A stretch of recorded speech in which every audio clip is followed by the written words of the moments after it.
భారతదేశంలో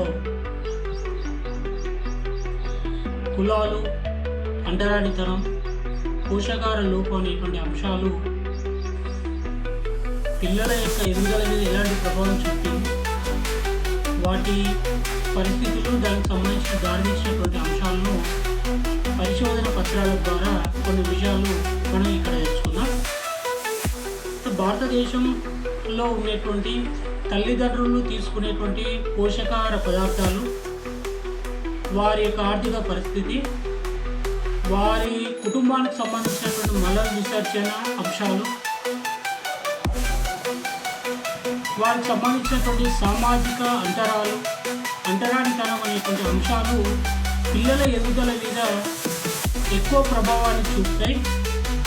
ఆ ఎదుగుదల మీద చూపేటువంటి ప్రభావం వల్లనే పిల్లల యొక్క మానసిక స్థితి అనేటువంటిది ఆధారపడుతుంది. వారు జీవితం లోపల ఆర్థికంగా, సామాజికంగా బలపడటానికి కారణాలు అవుతున్నటువంటి అంశాల గురించి ఇద్దరు శాస్త్రవేత్తలు చేసినటువంటి పరిశోధనలను పరిశీలిద్దాం. వారిద్దరిని మనం ఒకసారి పరిచయం చేసుకుంటే, మొదటి వ్యక్తి ప్రొఫెసర్ అశ్విని దేశపాండే, రెండవ వ్యక్తి ప్రొఫెసర్ రాజేష్ రామచంద్ర.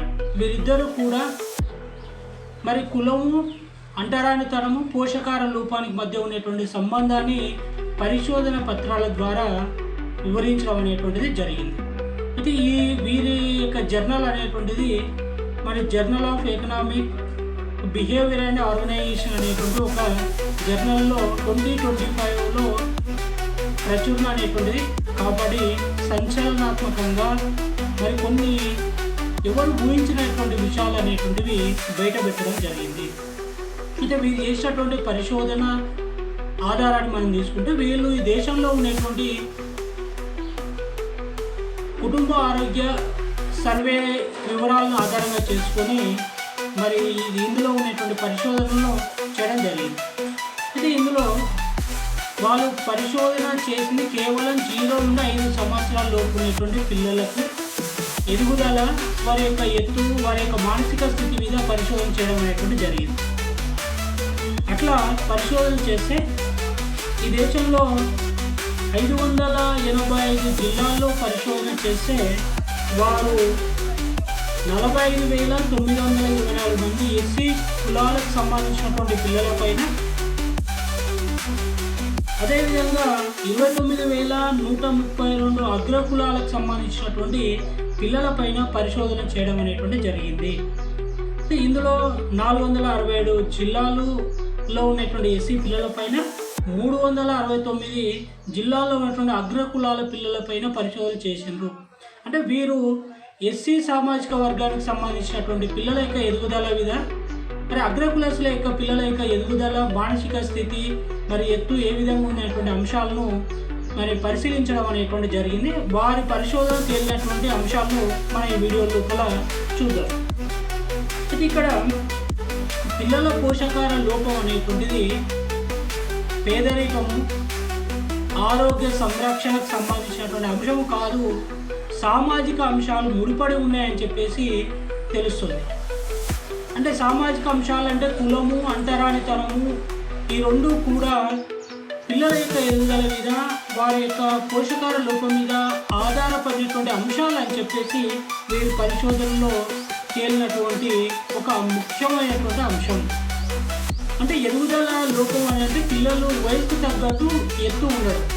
అంటే వయసుకు తగ్గట్టు ఎత్తు లేనిటువంటి పిల్లలని మానసిక స్థితి లేని పిల్లలుగా, ఎదుగుదల లేని పిల్లలుగా మనం చిత్రీకరిస్తాం.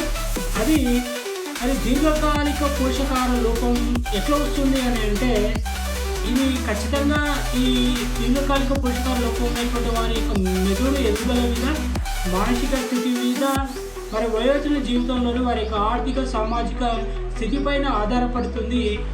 మరి అలాంటి ఎదుగుదల లేనటువంటి పిల్లలు ఈ దేశం లోపల ఎస్సీ సామాజిక వర్గానికి సంబంధించినటువంటి పిల్లలు ఒక రకంగా, అగ్ర కులాలకు సంబంధించినటువంటి పిల్లలు ఒక రకంగా ఉండరు అని చెప్పేసి మనకు ఈ వాళ్ళు చేసినటువంటి పరిశోధన ద్వారా లెక్కలు అనేటువంటివి బయటపడడం అనేటువంటిది జరిగింది.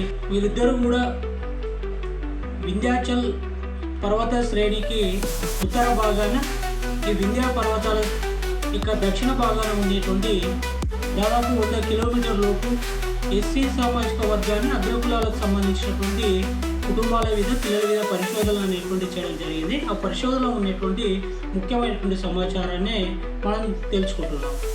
అయితే ఇక్కడ ఈ ఈ ఎందుకు ఈ పర్వత శ్రేణిని విభజిస్తున్నారు, ఈ పర్వత శ్రేణి ఉత్తర భారతదేశం దక్షిణ భారతదేశం అని చెప్పేసి అంటున్నారంటే, ఈ వింధ్య పర్వతాలు ఏవైతే ఉంటున్నావో ఈ వింధ్య పర్వతాల ఉత్తరాన మాత్రమే ఆర్యుల యొక్క ప్రభావం ఉంది. ఆర్యుల యొక్క సంస్కృతి, అక్కడ ఆచార విధానాలు అనేటువంటివి ఆర్యులు కుల వ్యవస్థను పెంచి పోషించినటువంటి అంతరానితనాన్ని, మరి అక్కడ ఉన్నటువంటి పరిపాలన మీద బలమైనటువంటి ప్రభావం చూపింది ఉత్తరాన అని చెప్పేసి మనకు ఈ వింధ్య పర్వతాలకు సంబంధించినటువంటి ఉత్తర భాగాన్ని చూడవచ్చు.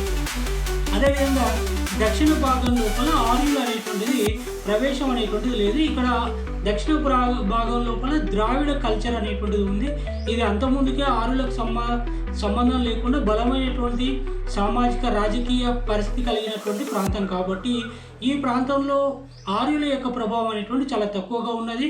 ఈ ప్రాంతంలో ఉన్నటువంటి ఎస్సీ అగ్రకులసుల యొక్క పిల్లలు కుటుంబాలను పరిశోధన చేయడం అనేటువంటి జరిగింది. కాబట్టి ఆర్యులు పరిపాలించినటువంటి ప్రాంతం ఉత్తర ప్రాంతం, ఆర్యుల ప్రభావానికి లోను కాని ప్రాంతం దక్షిణ ప్రాంతంగా తీసుకోవడం కోసం ఈ వింధ్య పర్వత శ్రేణి అనేటువంటిది విభజించడం, దాదాపు 100 కిలోమీటర్లు పరిశోధన చేయడం అనేటువంటిది జరిగింది. ఈ పరిశోధనలో తేలినటువంటి అంశాలు మనం చూస్తే 5 సంవత్సరాల లోపల పిల్లలు దాదాపు 1/3 మందికి ఎదుగుదల లోపం అనేటువంటిది ఉంది అని చెప్పేసి, అగ్రకుల పిల్లలతో పోలిస్తే అగ్రవర్ణ పిల్లలతో పోలిస్తే ఎస్సీ పిల్లల్లో ఎదుగుదల లోపం అనేటువంటిది 50% రేటు మరి ఉంది వాళ్ళకి తేడా అని చెప్పేసి ఈ పరిశోధనలో తేలినటువంటి అంశాలు. మొత్తంగా ఎస్సీ పిల్లల లోపల 43% మరి ఈ పోలికలు అనేటువంటివి ఉన్నాయి.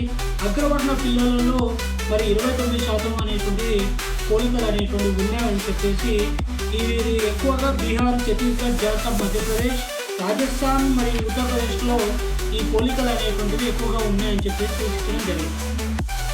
దక్షిణ భారతదేశంలో ఈ పరిస్థితి అట్లా లేదు. దక్షిణ భారతదేశంలో కొంచెం తక్కువగా ఉంది. ఉత్తర భారతదేశంలో ఈ పరిస్థితి తేడాలు ఎక్కువగా ఉన్నాయి.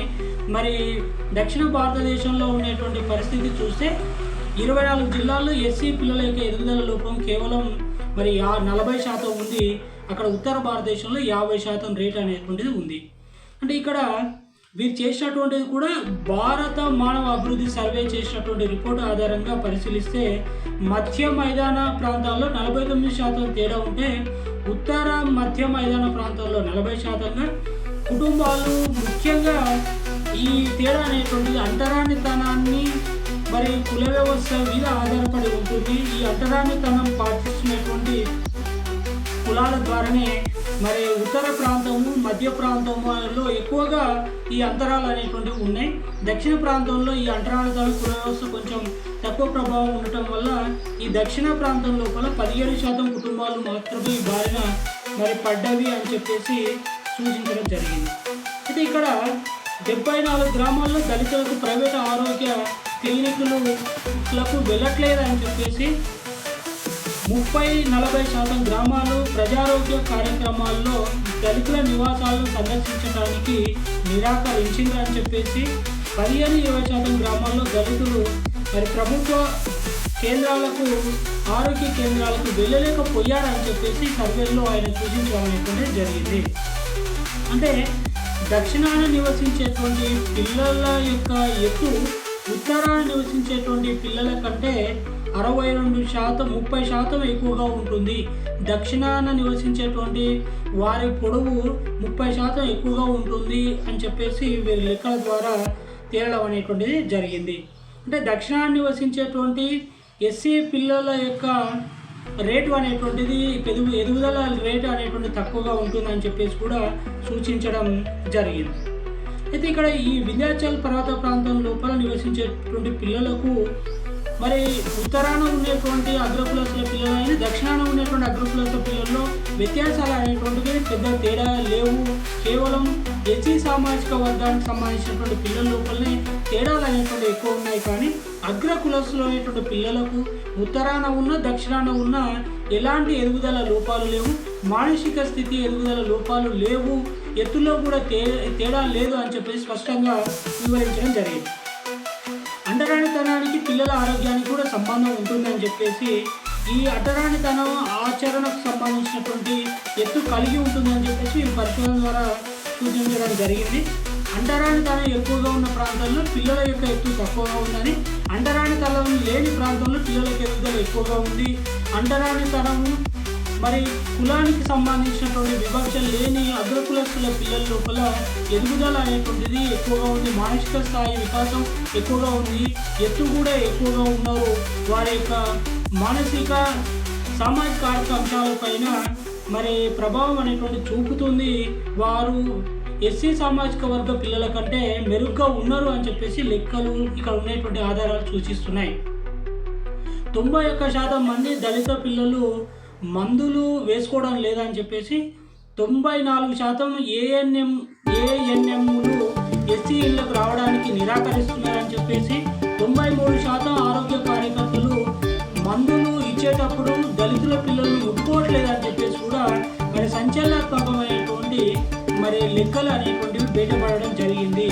అంటే దీనికి అసలు కారణం ఏంటంటే వారు ఆర్థికంగా వెనుకబడి ఉండటం కాదు, వారు కుల వ్యవస్థకు కుల వివక్షకు బానిసలు కావడం వల్లనే ఈ వివక్ష అనేటువంటి జరిగింది అని చెప్పేసి బహిర్గతం చేయడం అనేటువంటి జరిగింది. అంటే ఇక్కడ ఎస్సీ పిల్లలు ఆర్థికంగా వెనుకబడి ఉత్తరాన ఉన్నటువంటి పిల్లలు ఎక్కువ వెనుకబడి దక్షిణాన ఉన్నటువంటి పిల్లల కంటే ఎక్కువ మరి గురి అయ్యిండ్రు వెనుకబాటు అని చెప్పేసి ఈ లెక్కలు అనేటువంటి సూచిస్తున్నాయి. అంటే దక్షిణ భారతదేశం లోపల మెరుగ్గా లెక్కలు ఉన్నాయి, ఉత్తర భారతదేశం లోపల వివక్ష కుల వ్యవస్థ మరి మానసిక లోపం అనేటువంటిది ఎస్సీ సామాజిక వర్గాల్లో ఎక్కువగా ఉంది అని చెప్పేసి సూచించడం జరిగింది. ఎస్టీ పిల్లలు కూడా కుల ఆధారిత వివక్షను ఎదుర్కోలేదు అని చెప్పి సంచలనాత్మకమైనటువంటి మరి వివరణ ఇవ్వడం జరిగింది. అయితే ఇదంతా కూడా తల్లిదండ్రులకు సంబంధించినటువంటి పోషణ మీద, వారి యొక్క ఆర్థిక స్థితి మీద, వారు తీసుకునేటువంటి పౌష్టికాహారం మీద, వారి యొక్క కుటుంబానికి సంబంధించినటువంటి వాతావరణం మీదనే ఆధారపడి ఉన్నాయి. ఈ అన్ని లెక్కలు కూడా అమెరికాలో ఉండేటువంటి జాతి వివక్షత ఏదైతే ఉంటుందో, నల్ల శ్వేత జాతి అనేటువంటి 2 వర్గాల మధ్య ఎలాంటి భేదాభిప్రాయాలు ఉన్నాయో అలాంటి భేదాభిప్రాయాలు ఈ 2 ప్రాంతాల మధ్య ఉన్నవి. వారు కూడా సమానత్వం లేకుండా ఆరోగ్య సంరక్షణ కార్యక్రమాలు కావచ్చు, సామాజిక ఆర్థిక సమానత్వం అనేటువంటిది నల్ల మరియు శ్వేత జాతి వర్గాలకు లేదు. అలాంటి వివక్షనే ఇక్కడ జరిగింది. ఈ వింధ్యా పర్వతాల మధ్య ఉండేటువంటి ఈ తేడాలు, ఉత్తర దక్షిణ నివసించేటువంటి పిల్లల యొక్క మానసిక స్థితిలో ఉండేటువంటి తేడాలు కూడా మరి అమెరికాలో ఉన్న జాతి వివక్షను పోలి ఉన్నాయని చెప్పేసి లెక్కలు స్పష్టంగా చెప్పడం అనేటువంటిది జరిగింది. దీని ద్వారా పిల్లల యొక్క మానసిక ఎదుగుదల మీద ఖచ్చితంగా కులము, అంటరానితనము, పోషకాహార లోపం అనేటువంటి తప్పకుండా ప్రభావం చూపుతుంది. కాబట్టి ఈ సమాజంలో కుల వ్యవస్థ అనేటువంటిది ఉండకూడదు.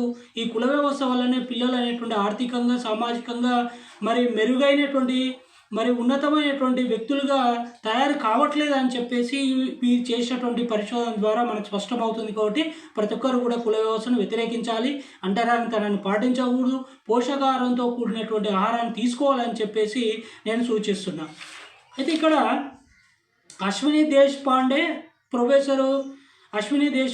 ప్రొఫెసర్ రాజేష్ రామచంద్రన్ చేసినటువంటి పరిశోధనలో ఉన్నటువంటి వివరాలు. ఇది నా వ్యక్తిగత సమాచారం కాదు, వారు చేసినటువంటి కుటుంబము, అంటరానితనం, పోషకాహార లోపానికి సంబంధించిన పరిశోధన పత్రాల్లో ఉన్నటువంటి అంశాలు.